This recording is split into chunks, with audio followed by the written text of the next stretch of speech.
Welcome to a new and very strange world of nature.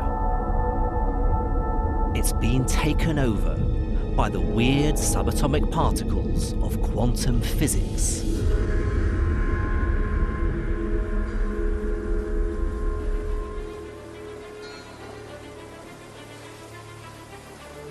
As a physicist, I've spent my working life studying how these particles behave in the laboratory.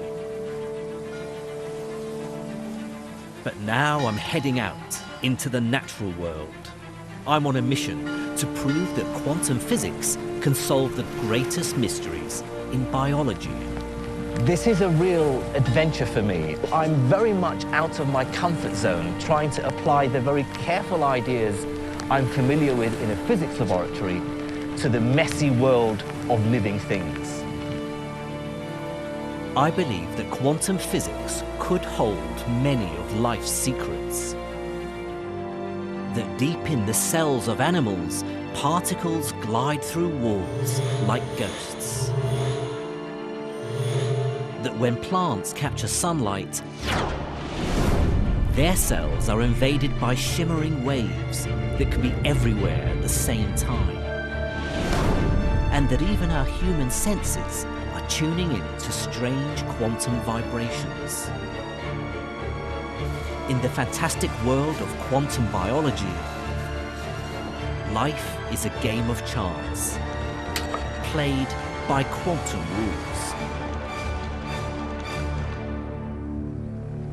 This is what I hope to convince you of, to show you that quantum mechanics is essential in explaining many of the important processes in life, and potentially that quantum mechanics may even underpin the very existence of life itself.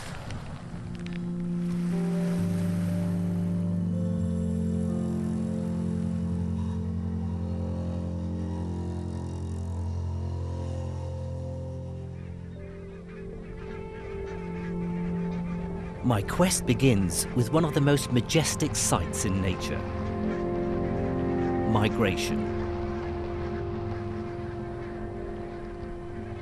Every winter, barnacled geese arrive right on cue at the same Scottish river. The end of an epic 2,000-mile voyage from Svalbard, high above the Arctic Circle. Of course, many birds head south for winter, then back home for summer. But for decades, exactly how birds navigated with such accuracy was one of the greatest mysteries in biology. So the most recent discovery has caused a sensation. In the past few years, one species of bird has helped create a scientific revolution. I was one of many physicists who were shocked to discover that it navigates using one of the strangest tricks in the whole of science. It utilizes a quirk of quantum mechanics, one that bamboozled even the greatest of physicists, from Richard Feynman to Albert Einstein himself. So you might be surprised to discover the identity of this mysterious creature. Say hello to the quantum robin.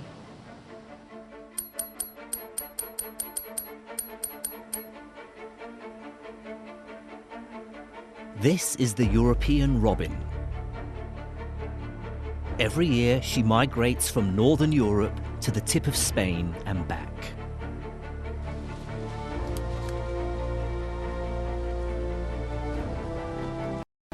In this laboratory in the woods, biologist Henrik Moritzen is trying to solve the mystery of how she does it.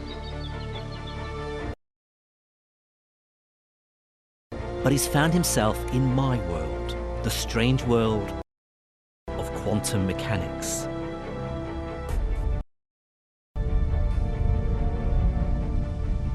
Quantum mechanics describes the very weird behavior of subatomic particles.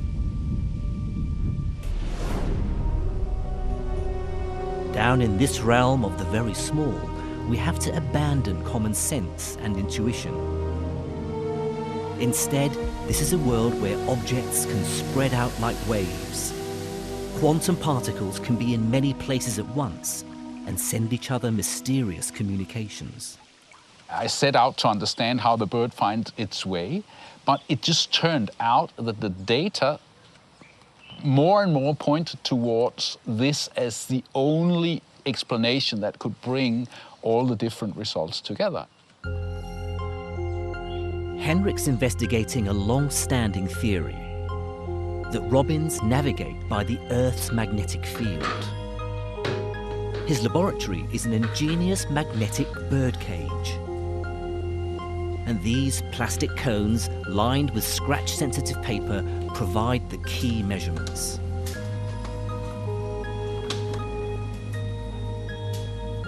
Henrik's artificial magnetic field is like the Earth's, except that he can point it in any direction he likes. Inside their cones, the robins always respond to the field, leaving scratches in a single direction. The big mystery is how. The Earth's magnetic field is incredibly weak, far too weak for any living creature to detect. But Henrik has found an intriguing clue by giving the quantum robin a mask. We have a little leather hood similar to what you put on a falcon, you know, but just for a robin. And you have then a hole in front of one eye or a hole in front of the other eye. But what we can see is that if you cover up the right eye, you turn off the magnetic compass processing in the left part of the brain. If you cover up this eye, you turn the compass off in this part of the brain. The robin's magnetic compass seems to be in her eyes. I can show you what's going on using my own eye. Now, we use our eyes for vision, but we also have a second light detecting mechanism. If I shine this torch into my eye, you can see that my pupil closes down. It's basically a defense mechanism to protect my eyes. My eye is responding to particles of light, or photons.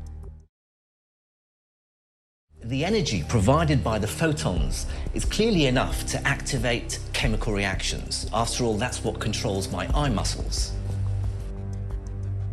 Light must be causing similar chemical reactions in the robin's eyes. In fact, it's the power supply for a unique form of magnetic compass inside her cells, in the weird world of subatomic particles. A place where only quantum physics can explain what's going on.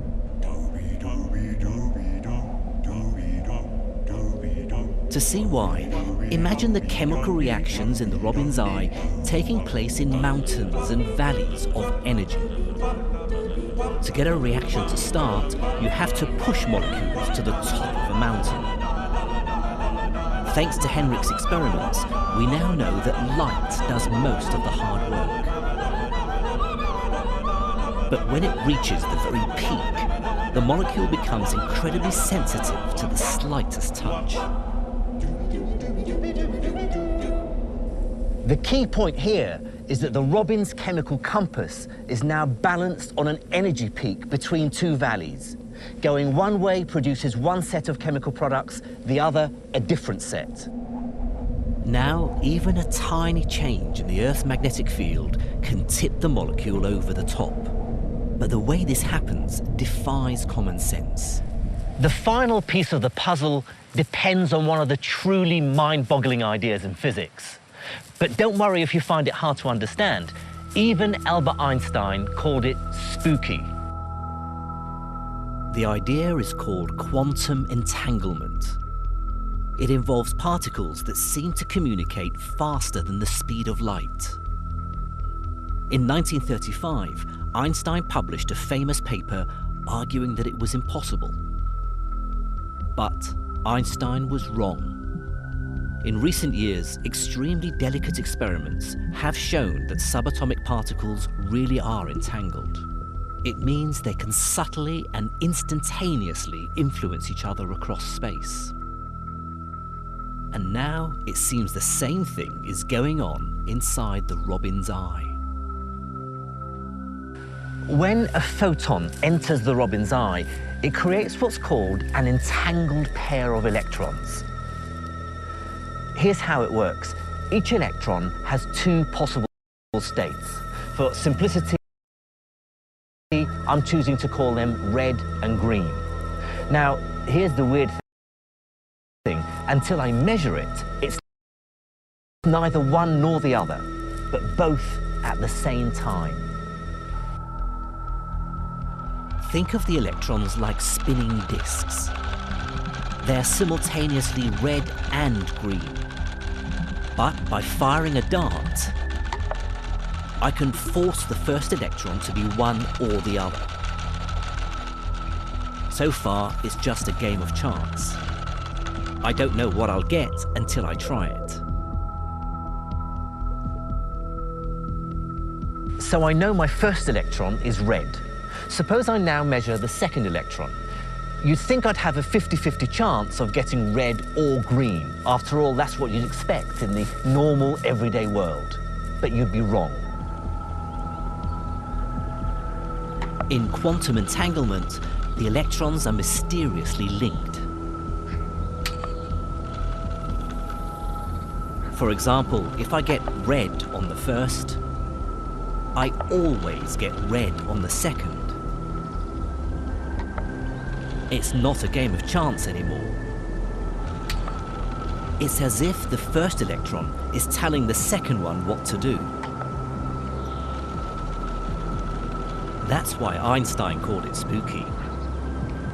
The electrons seem to know that they should both have the same color, no matter how far apart they are. The really important part is that the two electrons needn't be the same color. They can be entangled in a different way, so that if the first electron is red, the second one is always green.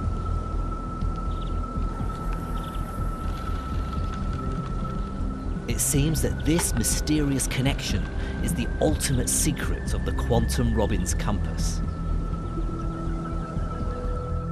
Because the direction of the Earth's magnetic field can influence the outcome. Near the equator, they may be more likely to be red-red, but near the pole, they may be more likely to be red-green. And that's the vital factor that finally tips the balance of the Robbins chemical compass.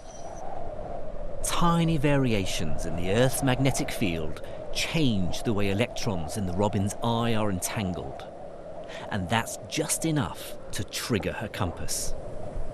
Now, finally, we can see how something as weak as the Earth's magnetic field can tip that balance one way or the other.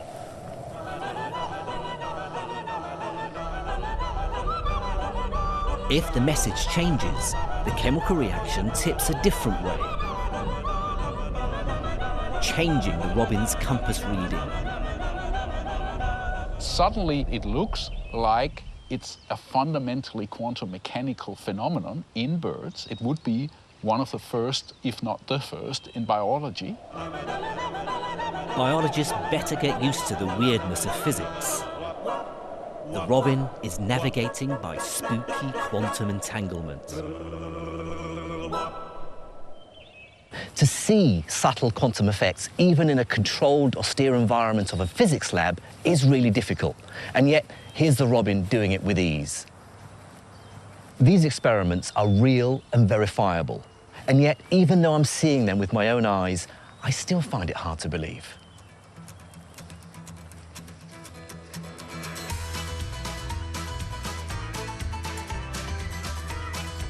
Bird navigation has brought physics and nature together as the science of quantum biology.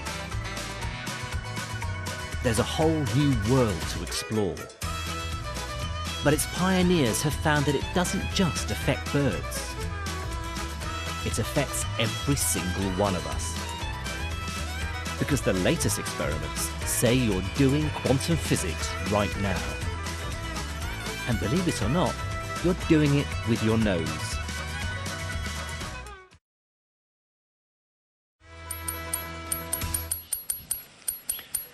Hello, Jim. Hello.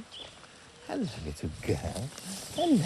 Our sense of smell is remarkable and quite different from our other senses of sight and hearing. Among the thousands of scents that we can recognize, many of them may well trigger very powerful memories and emotions. It's as though our sense of smell is wired directly to our inner consciousness. It's also different in another way. The other senses of sight and hearing rely on us detecting waves, light and sound. But our sense of smell involves detecting particles, chemical molecules. Recently, scientists have begun to realize that when it comes to our sense of smell, something very mysterious is going on.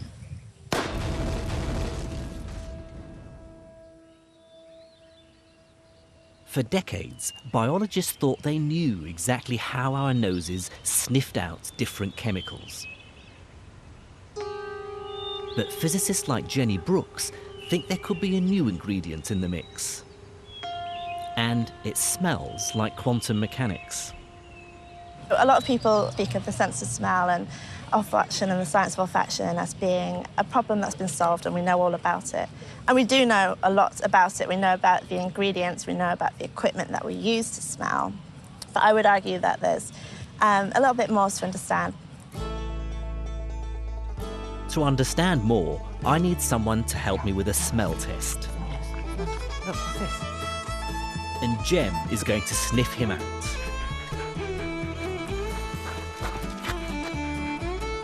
Every human being gives off a cocktail of chemicals.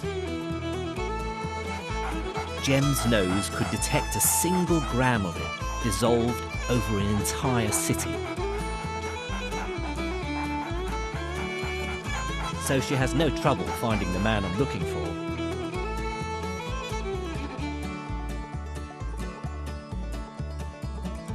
Meet Colin the gardener, a man who's used to smelling the flowers. Right then, Colin, I'm going to put your sniffing skills to the test. Cool. I've got a selection of chemicals here, and I want you to tell me what they remind you of. Okay. I'll start you off What's that? easily. Oh, that's like a minty vapor rub. It is, yeah. Sort of It's thing, a- like, yeah, it's this is sort a of what you'd rub, menthol. menthol. Yeah. Yep. But it's that essence. Right, here's the next one. So you should be able to recognise this one. That's baking with my daughter. Mm-hmm. Icing sugar, sort of thing. Vanilla. Vanilla, yeah. When our noses detect a chemical, they fire a nerve signal to our brains. But different chemicals create different sensations. The standard explanation for this is to do with the shape of the molecules. The conventional theory that goes back to the 1950s says that the scent molecule has a particular shape that allows it to fit in to the receptor molecules in our nose. If it has the right shape, it's like a hand in a glove or a key in a lock. In fact, it's called the lock and key mechanism. With the wrong shape, it won't fit into the receptor. But with the right shape, it fits into the receptor, triggering that unique smell sensation. Different receptors are wired to different parts of our brains. So when a menthol molecule locks into its specific receptor, it triggers that minty fresh sensation. But the lock and key theory has always had a problem. And Colin's next test will show you why. Okay, how about this one? Quite strong smell. Oh, that's yeah. What does it remind you of? What does it conjure up? What memories? I think Christmas cake. Yeah, marzipan. Yeah, that's it. Yep. It's almonds. Very, yeah. Colin identified the smell of marzipan or almonds. In fact, it's due to a scent molecule called benzaldehyde. What I didn't give him to smell was this other chemical, cyanide. Both benzaldehyde and cyanide have the same smell. They both smell of almonds. But these molecules are both very different shapes. So the lock and key mechanism as an explanation for how we smell can't be the whole story. So why would two molecules with different shapes smell the same? Quantum biology has a head-spinning explanation. It says our noses aren't smelling chemical molecules.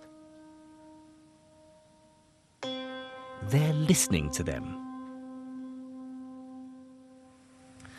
It's not just the shape of a scent molecule that matters. Let's take a closer look at this model of a cyanide molecule. The white ball here is a hydrogen atom, and the grey sticks are the bonds that hold it together with the carbon and nitrogen. But the reality isn't as simple as that. I can give you a better sense of what's going on if we look at this larger white ball. You see, atoms don't just sit still. The bonds that hold them together are like vibrating strings. And that gives us a whole new way of thinking about smell. The bizarre new quantum theory of smell is all about vibrating bonds.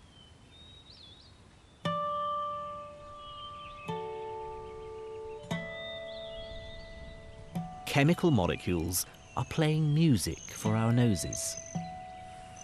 Imagine a receptor molecule in my nose is like my guitar. Before it can make a sound, a scent molecule has to enter my nose. And when that scent molecule is in place, its chemical bonds provide the strings, and it's ready to be played. The receptor molecules contain quantum particles, electrons. As they leap from one atom to another, they vibrate the bonds of the scent molecule, like my fingers plucking a guitar string. What's remarkable about this theory is that it tells us our sense of smell is about the vibrations of molecules, or wave-like behavior, and not so much about the shape of a particular scent molecule. Our sense of smell may be much more like our sense of hearing.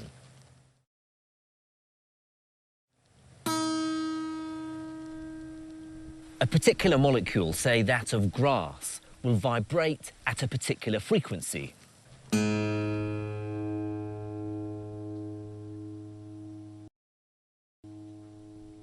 But a different molecule, say that of mint, will vibrate at a different frequency.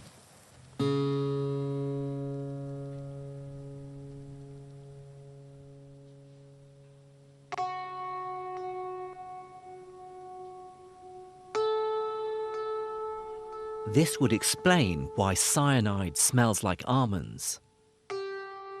The two molecules have different shapes, but their chemical bonds just happen to vibrate at the same frequency. The quantum vibration in the odoron is almost literally like a particle of sound.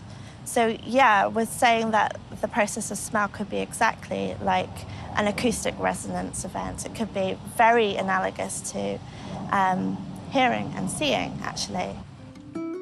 But can we really be listening with our noses? A bizarre theory needs a bizarre experiment to test it.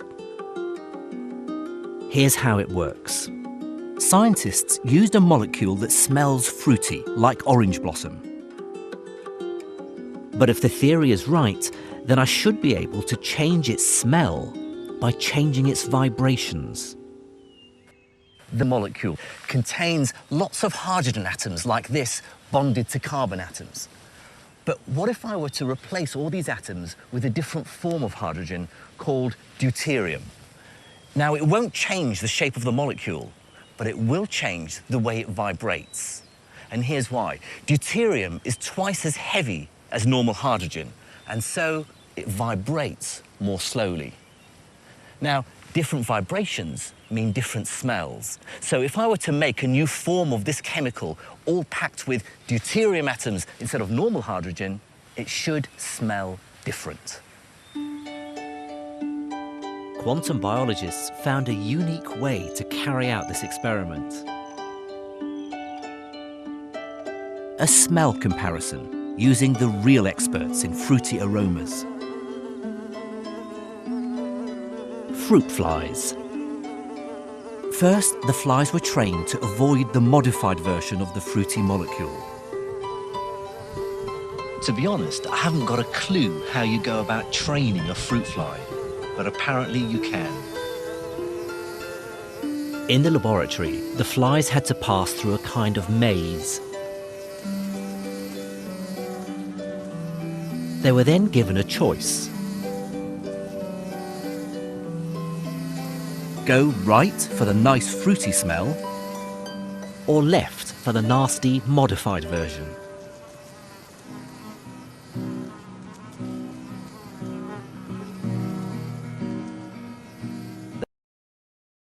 They could definitely smell the difference.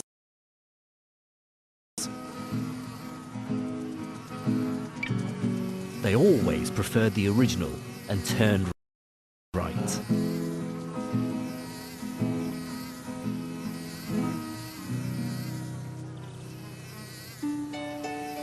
The fruit fly experiment gives hard evidence that quantum smell theory really works. But ultimately, it works in harmony with the lock and key theory. First, the scent molecule fits into the receptor. Then those molecular vibrations take over. Incredible as it seems, flies, humans and dogs may be smelling the sound of quantum biology.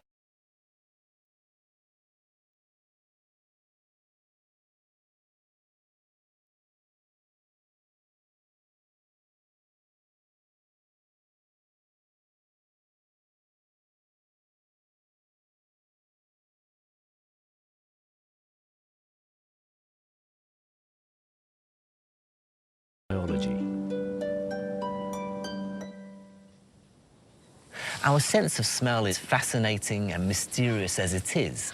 But to think that when I encounter a particular scent and that sets off a whole wave of memories and emotions in my mind, that it's underpinned, that it's triggered by quantum mechanics, I think makes it even more remarkable.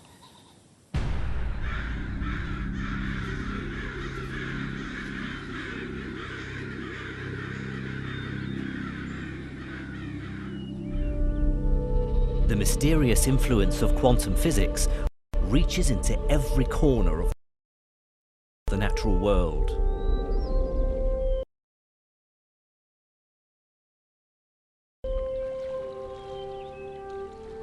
In fact, it inhabits the walls of every living cell on Earth. Because the latest experiments suggest a magical solution to one of the greatest mysteries of nature. The miracle of metamorphosis.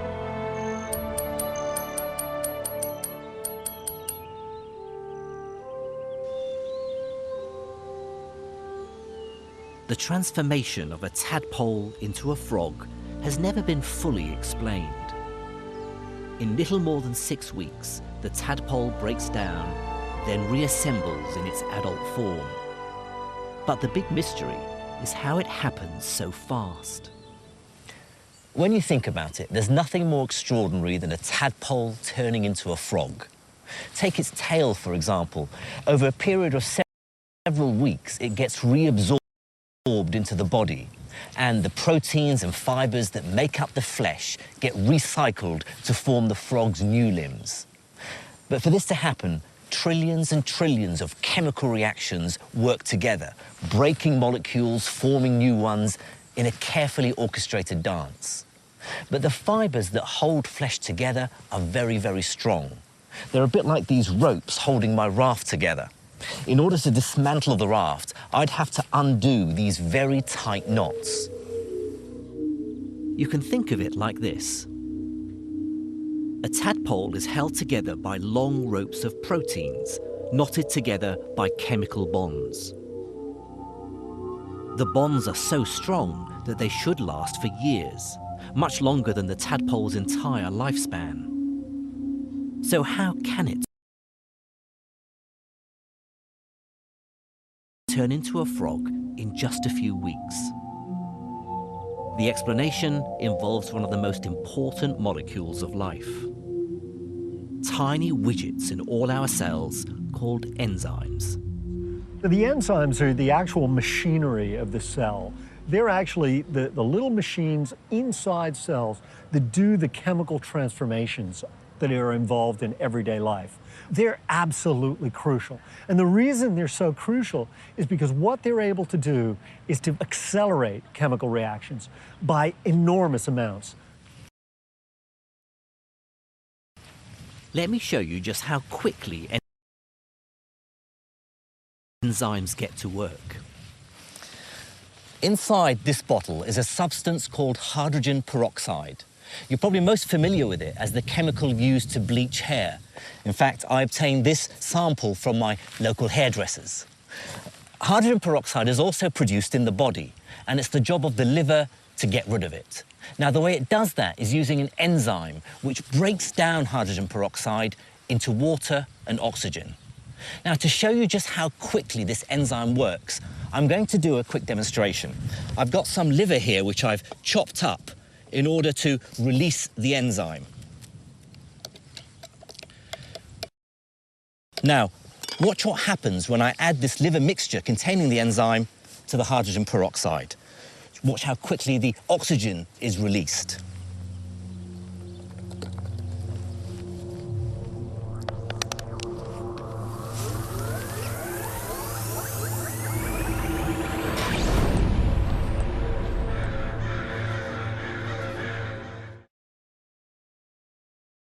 Just 100 grams of liver fired my rocket nearly 20 feet. Liver enzymes make the breakdown of hydrogen peroxide incredibly efficient. It happens 1 trillion times faster. That's 1 million times faster than it would otherwise. In metamorphosis, it's enzymes that dismantle the tadpole's tail. And that means breaking down an incredibly tough protein called collagen. So collagen is one of the most important proteins for the biological world. It's the protein which actually gives that resilience, that elasticity to tendons, to cartilage, and of course to our skin as well. And in the tail of the tadpole, it provides the kind of scaffold, right, that supports that structure. Now, when the tadpole is transformed into the frog, what you need to do is to essentially have an enzyme, collagenase, which will literally snip the collagen down into small pieces and thereby take that scaffold apart. But how do enzymes break chemical bonds apart so incredibly fast? Let me show you why it's a problem only quantum biology can solve. Think of it this way.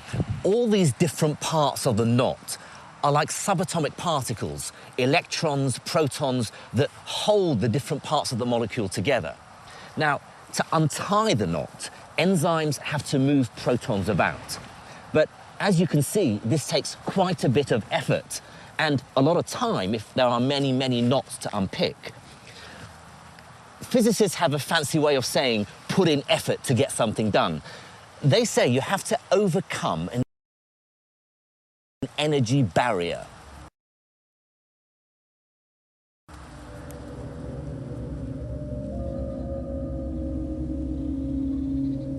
Okay, here's my energy barrier.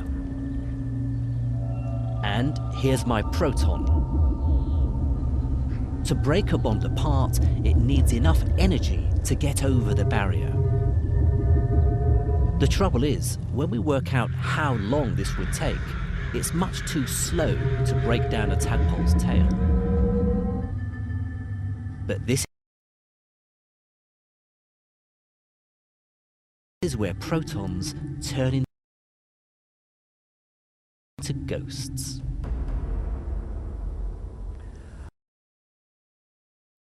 I wouldn't blame you for thinking that this is an idea that a clever theoretician has come up with, that it's just mere speculation, something that we have no proof of. But we do. It takes place all the time. In the quantum world, protons don't have to go over barriers.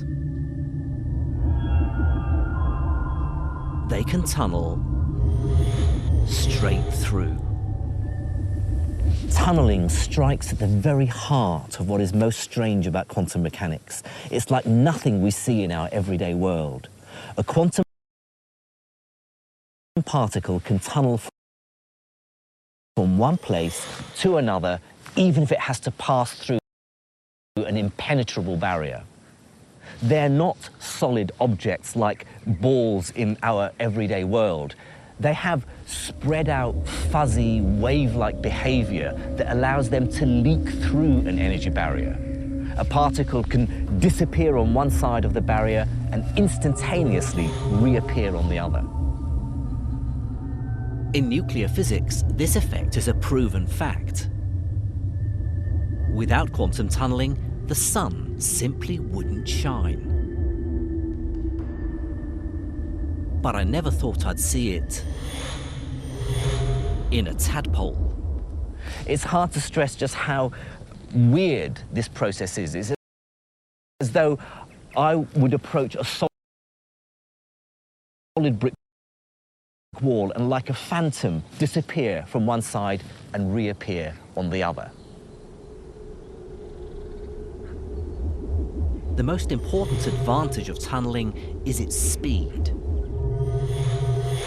It happens incredibly quickly, much faster than if protons go over the barrier. As a nuclear physicist, quantum tunneling is my bread and butter. Subatomic particles like protons do it all the time. But what has this got to do with biology?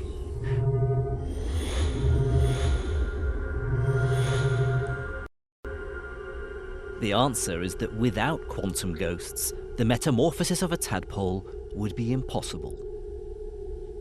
Remember, chemical bonds are basically knots. Tunneling unties them fast. Have a look at these two knots. Now, on the face of it, they look identical, but there's a subtle difference. This knot has the two short ends of the rope on the same side, whereas this one has the two short ends on opposite sides. Now, you'd think that wouldn't make a difference, but it does. You see, this knot is very hard to break, whereas this one is easy. Quantum tunneling turns strong knots into weak ones. So, in a tadpole, the entire collagen scaffold breaks apart easily. And finally, other enzymes rebuild it in the shape of a frog. The quantum tunneling of particles is one of those weird features of the subatomic world that a physicist like me is very familiar with. After all, it's responsible for radioactive decay, and it goes on inside the sun. It's the reason why the sun and all stars shine. But to discover that it's going on inside every cell of every living organism on the planet, because every cell contains enzymes, now that I find truly amazing. Quantum biology casts its spell over every living creature.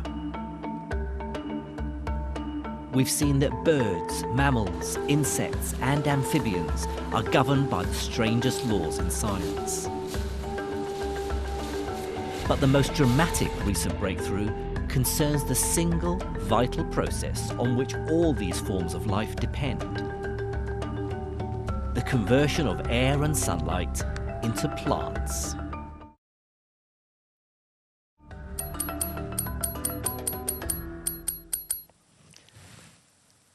This fine specimen is a Larix decidua, or European larch. It's about 100 feet high, and right at this moment, passing just this side of the planet Venus, is a bullet with this tree's name on it. The bullet is a photon, nearing the end of its long journey from the sun. Its ultimate destiny is to kick-start a series of chemical reactions that underpins all life on Earth. Photosynthesis. Every second of every day, 16,000 tons of new plant life are created on Earth. And for me, it's incredible to think that our existence on this planet depends on what happens in the next trillionth of a second.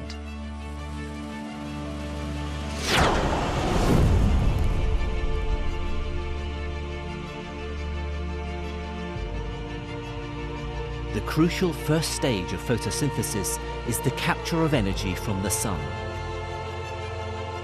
It's nearly 100% efficient, vastly superior to any human technology. But the way that every plant on Earth achieves this is one of the great puzzles in biology. When it turned out that quantum weirdness might hold the answer, physicists could hardly believe it. It was like a revelation. It was very exciting because I was used to work on problems that were quite abstract. Experiments, I'm a theoretician, but I always related my theory to experiments that were very clean in the lab, things that you can control. But now finding out that the things that I knew can help me to understand better how nature works, really, I don't know, scientifically, it was like a new inspiration to my life as a scientist. So I really, as I would say, I fell in love with this field. Textbook biology says the color of green plants comes from chlorophyll molecules. Inside the living cells, they absorb light from the sun. This energy is then transferred incredibly quickly to the food-making factory at the heart of the cell. The entire event takes just 1/millionth of a second. When the photon hits the cell, it knocks an electron out of the middle of a chlorophyll molecule. This creates a tiny packet of energy called an exciton. The exciton then bounces its way through a forest of chlorophyll molecules until it reaches what's called the reaction center. Now, that's where its energy is used to drive chemical processes that create the all-important biomolecules of life. The problem is, the exciton needs to find its way to the reaction center in the first place.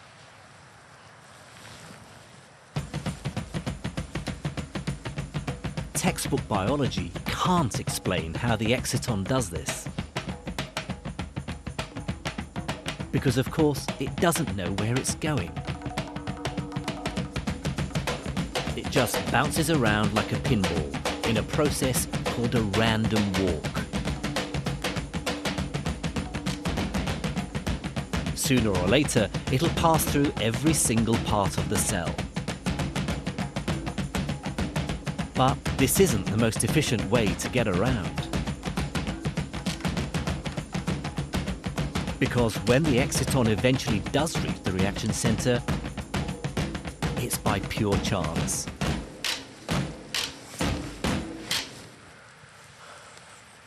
If the exciton just blindly and randomly hops between the chlorophyll molecules, it would take too long to reach the reaction center and would have lost its energy as waste heat. But it doesn't. Something very different must be going on. The vital clue comes from recent experiments that stunned the world of science. Chemists fired lasers at plant cells to simulate the capture of light from the sun. They confirmed the exciton wasn't bouncing along a haphazard route through the cell. This original understanding didn't explain what we were observing in the lab. So the mystery relies in, okay, so then what is the explanation for what we are observing in the lab? The solution is that plants obey the most famous law in all of quantum mechanics. the uncertainty principle. It says you can never be certain that the exciton is in one specific place. Instead, it behaves like a quantum wave, smearing itself out across the cell. The exciton doesn't simply move from A to B. In a bizarre but very real sense, it's heading in every direction at the same time. It's spreading itself out as a wave so that it can explore all possible routes simultaneously. This strikes at the very heart of what's so strange about quantum mechanics. The exciton wave isn't just going this way or that way. It's following all paths at the same time. That's what gives it such incredible efficiency.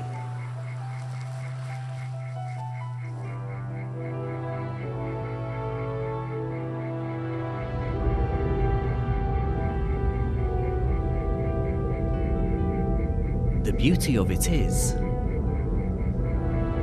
if the exciton is trying every route to the reaction center at once, it's bound to find the fastest possible way to deliver its energy. It's hard to express how incredible this discovery seems to physicists like me. Biological cells are full of the random jiggling of billions of atoms and molecules. But somehow, excitons maintain their form as beautiful, perfect quantum waves, transporting the energy that guarantees life on Earth.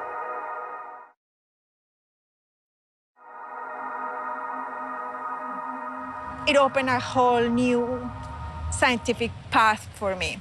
And I really enjoy the fact that to be able to understand fully what is happening there or in the plants, you have to interact with scientists that have completely different approaches, like biologists and chemists. But we all have to come together to actually understand what is the relevance of this. So for me, this is one of the most exciting parts of this field. Real scientific experiments leave no doubt. The strange hand of quantum mechanics has shaped the entire living world. It's not a surprise that you should find quantum tricks being used in biological systems. The reason is because they're better.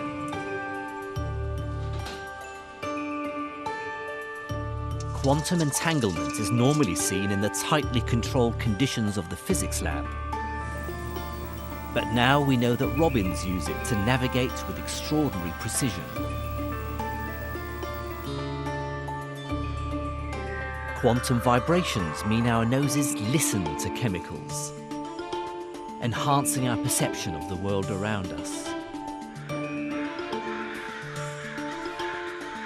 The living cells of all animals depend on protons that vanish and reappear like ghosts, speeding up the vital processes of life.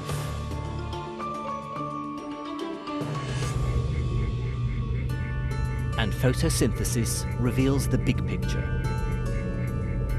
A shimmering world where quantum waves capture the sun's energy in an instant. Sometimes people say, but physicists have been looking for this for decades. Well, biology has had millions of years. The ultra-modern science of quantum mechanics is an ancient fact of life. For the end of my journey, I want to take these ideas to their logical conclusion. Of course, as a scientist, any speculations I have to be backed up by careful experiments. So I want to concoct a thought experiment that helps me to answer the biggest biological question I can think of. Does quantum physics play any role in the mechanism of evolution itself?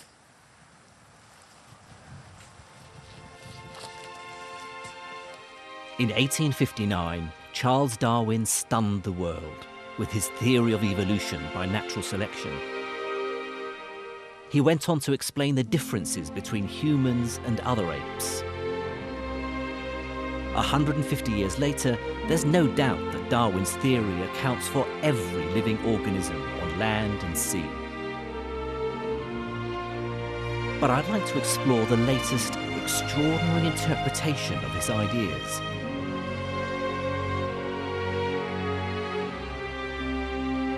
Could there be a quantum theory of evolution?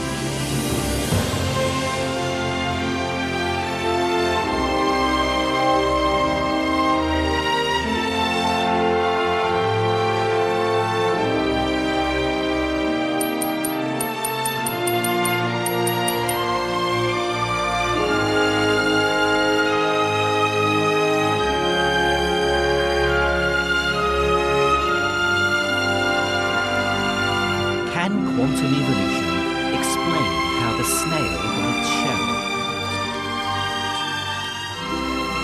The snails I'm used to seeing in my back garden tend to have rather bland, boring shells. So have a look at this beauty. The patterns on its shell very perfectly match the lines on the stem. It's called a banded snail, Sepia nemoralis. And the pattern isn't there by accident.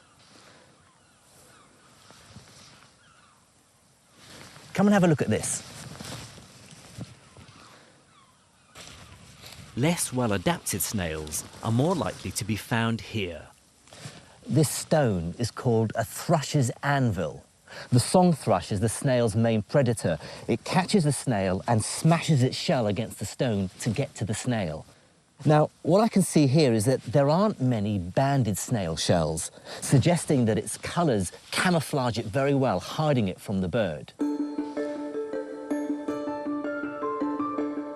Darwin's theory says that evolution depends on variation within a species. Snails with camouflage are more likely to survive and reproduce, passing on their shells to the next generation, so that the species as a whole becomes better adapted. So variation, the random differences between snails, is the driving force behind their evolution. Now, all species evolve and adapt to their environment. But the question I'd like to explore is whether quantum mechanics plays a role in this.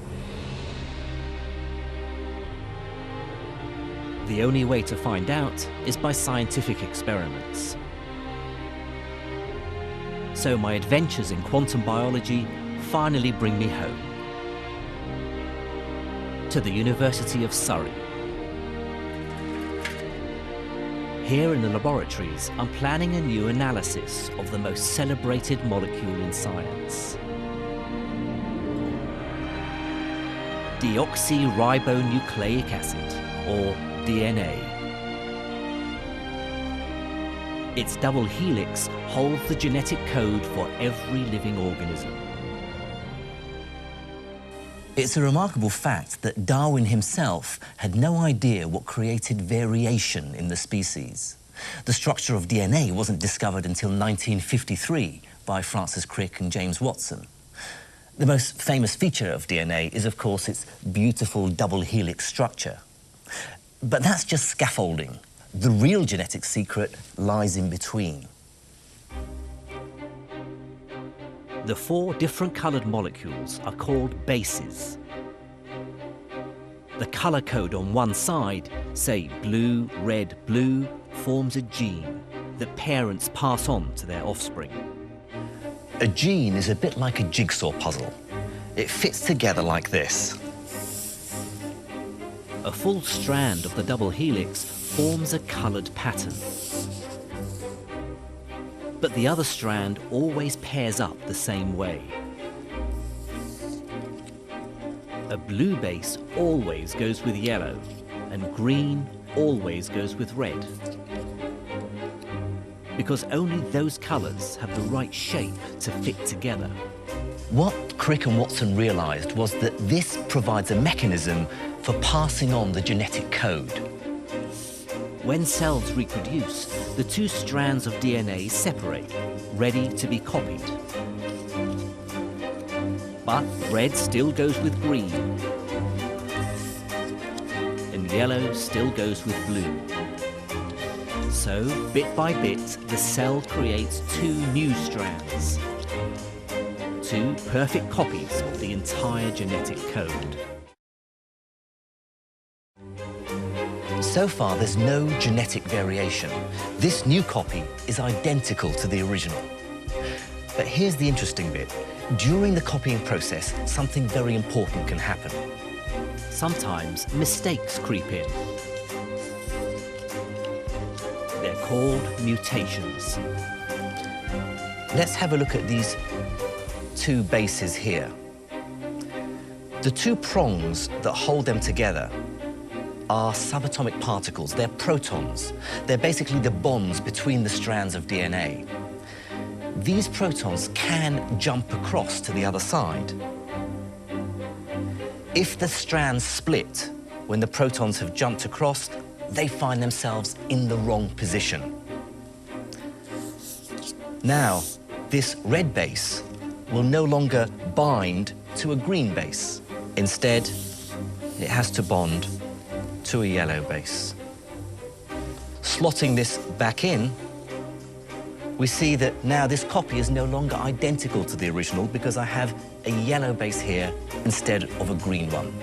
We've brought in a genetic mutation. Jumping protons would change the snail's DNA. It could make a new gene for camouflage shells. The question is, how do protons jump? It's my belief that quantum spookiness can take over. Now, for these mutations to take place, the protons have to overcome an energy barrier. And if you remember what happened with enzymes, well, you can probably guess what's coming next. Protons can behave as if barriers don't exist. They tunnel straight through. But does this ghostly effect really happen? My colleagues in biology are already looking for the very first evidence of quantum mutations. Biologists didn't really even know about quantum mechanics, so when you tell them that, particles can be in two places at once, they kind of say, well, not in my cells, they can't. Our experiment involves samples of bacteria. The first sample is prepared in normal water, containing hydrogen nuclei, or protons.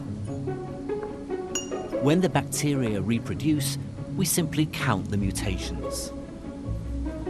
But if our theory is correct, then we should be able to change the rate at which mutations occur.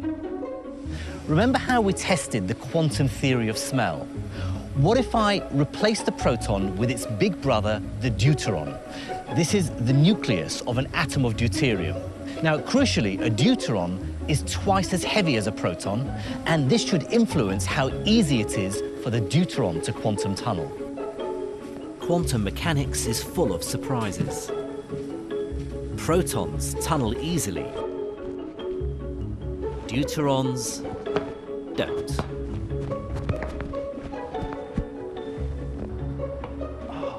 These heavier particles are much more likely to bounce straight back. So the second sample of bacteria is prepared in heavy water, which is full of deuterons. Our theory says you should get far fewer mutations. And so far, the results are extremely encouraging. The preliminary experiments that we've done gives us a hint that the mutation rate is indeed depressed in deuterated water. We find that it is lower. So my hunch is that we're right, but we'll have to wait a little while before we're sure. Final proof lies in the future. Even if we're right, quantum tunneling is a rare form of mutation. But our results promise hard evidence for a new explanation of one of the most fundamental processes of life. Even the merest possibility of a new quantum mechanism for evolution itself is tremendously exciting. In fact, the story of quantum biology is only just beginning. What the frog, the robin, the fruit fly, and the tree have shown us is that real quantum effects are going on in nature all the time. And if there's anything we've learned from the history of quantum mechanics, it's this: we can never be certain where new discoveries will take us next.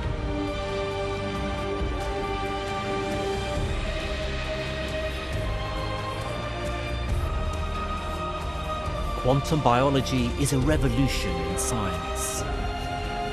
But it's time I got back to the physics department.